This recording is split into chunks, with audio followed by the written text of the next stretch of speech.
Welcome back to the Y.E.S Functional Longevity Podcast, where we give you insight on how to get fit, feel younger, and live better. Hi, my name is Chris Board, a best-selling author and owner of Y.E.S Fitness.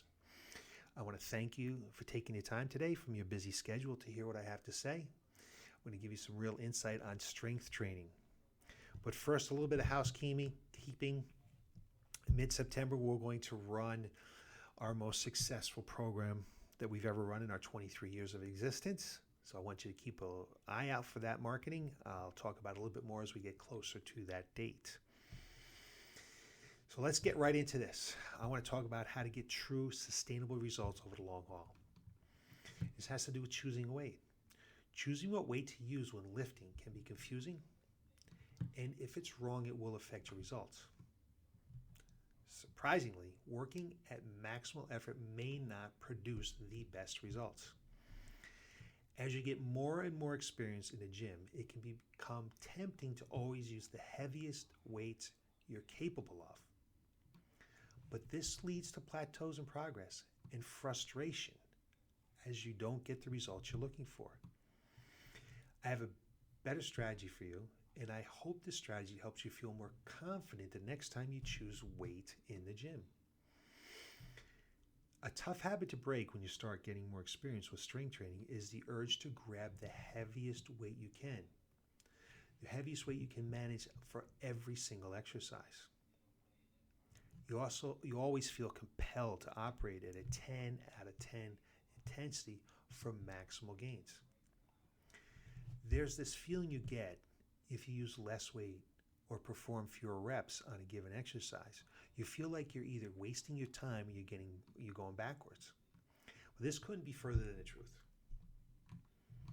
What's going to drive progress is consistency and steady increases in weight training volume. So, for example, when a runner trains for a marathon, they don't just run for as long as they can at a 10 out of 10 intensity until they're able to hit 26 miles. This is not how they do it. You're not going to get there if that's how you do it. They strategically bring up their weekly mileage or volume over time through consistent training runs week in and week out. Sometimes they have short runs, sometimes they have long runs.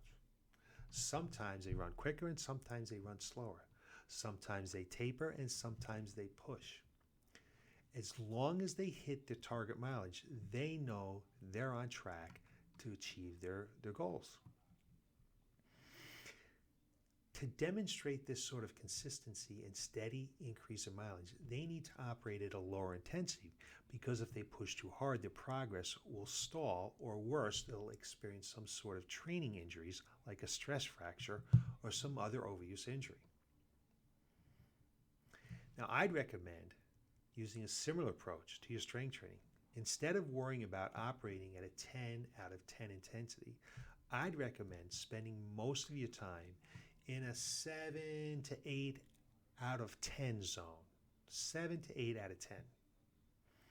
Especially in the beginning stages of a program or when you're learning a new exercise. I view this as a sweet spot that you can build off of. You want to try to leave 2 or 3 reps left in the tank rather than no reps left in the tank. And this is especially when you're changing your program, when you're starting a new phase or a new stage, or you're learning some new exercises. Taper it back a little bit the first week. Have a little bit of a deload, and then build up off of that. Start out in the 7 to 8 range and add more weight or more reps slowly over time. This gives your body time to develop better form, muscle, tendon strength, and resiliency and confidence. This approach helps to keep pushing that ceiling forward incrementally so you're able to keep making gains consistently.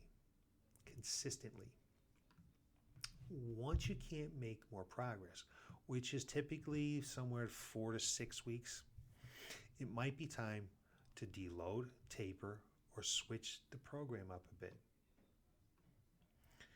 Now, no program shopping to do something completely different, but rather program evolving to do something that builds off of the qualities that you were just training. There's no such thing as muscle confusion. You don't want to be jumping around. The muscles don't have brains, okay? No, there's going to be no confusion. Taking this sort of one step back, two steps forward approach is the best way to ensure sustainable and consistent progress. I hope this gives you an idea, a better understanding, and gives you more confidence as you go into the gym to lift, or when you're in a group program and you're on your own and you're lifting. Because going as hard as you possibly can all the time is not going to get you the best results. You're going to plateau, you're not going to get progress, you're going to get frustrated, and eventually you might even quit. Or you could get injured. So take that advice. That's what we got for you today. Again, thank you for watching, and you can look for us next Tuesday. We're going to give you some insight on how to get fit, feel younger, and live better. Have a great night.